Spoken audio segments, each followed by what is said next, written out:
We're here with Cory from My Name is Jonas. So great to have you tonight. Thanks for having Can me. you go ahead and introduce yourself and tell everyone a little bit about this film? Sure. So my name's Cory Bortnicker. I'm the writer, director, and star in the short film My Name is Jonas, which is the story of a young gay songwriter struggling with crystal meth addiction who believes that he's a prophet.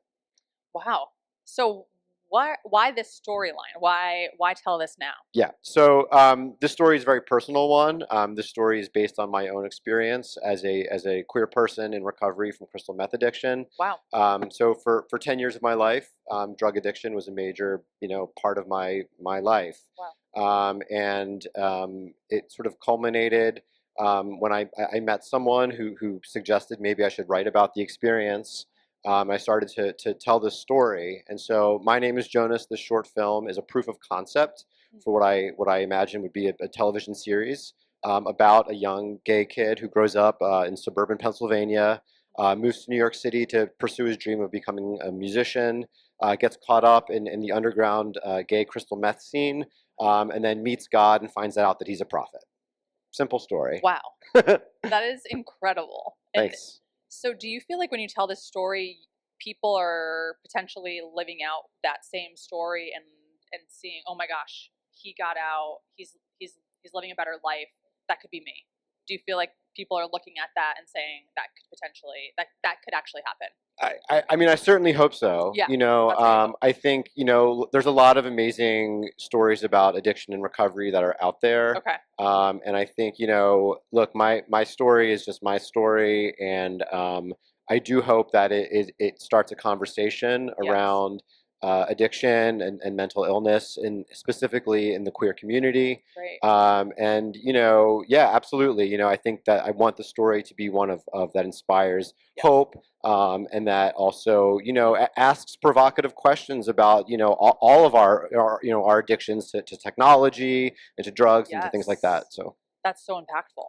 So what were those first steps that got you to a better place, that eventually got you into this place of writing and producing and yeah. creating? So I actually started writing this story when I was in treatment, when I was in rehab. Okay. I started working on this story, and once I sort of realized that this story, which is I'm taking an ancient Jewish legend, the Book of Jonah, which is from the Bible, and I'm retelling it as a modern queer story. Once I sort of figured out, like, hey, this is kind of cool. This is a really interesting take on this old legend. Yeah. I got really excited, and I kind of became Nice. like a dog with a bone, and I was like, this is Cool. this is what I have to do. Oh, I love that. And as this became like the most important thing in my life, everything else kind of followed. Yeah. So it was that creative connection for you that maybe was inside all along. It just kind of came out at the right time there. And just during a tough time of recovery. I think when we're overcoming anything and we're trying to get away from the bad, right? In this instance, you gave those other great suggestions like technology or what have you. It's like, what can I distract myself with that's going to take me to a better place, or hopefully that's going to take me to a better place.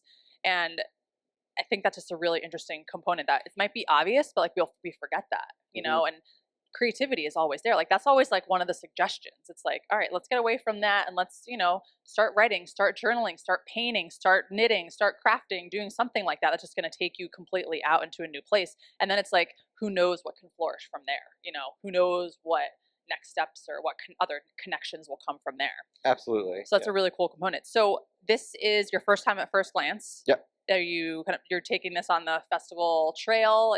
What else do you have planned with this film? Yeah, so we've been on the festival circuit for a couple months. We've had our film was played at Out South Queer Film Festival in Durham, at the San Francisco Queer Film Festival, the Twin Cities Jewish Film Festival.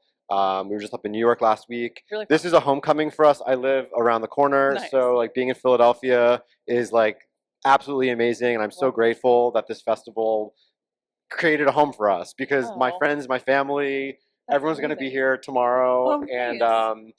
I grew up I came to this theater as like a kid. Yeah. So to have like my Oh film my playing here is like, I really can't express how excited I am. Oh my gosh. Yeah. That is so heartwarming. That's so cool. I saw movies here like in the 90s, I think. Yeah. So. Oh my gosh. Well, this has been around for a very long time. Yeah. And this is amazing.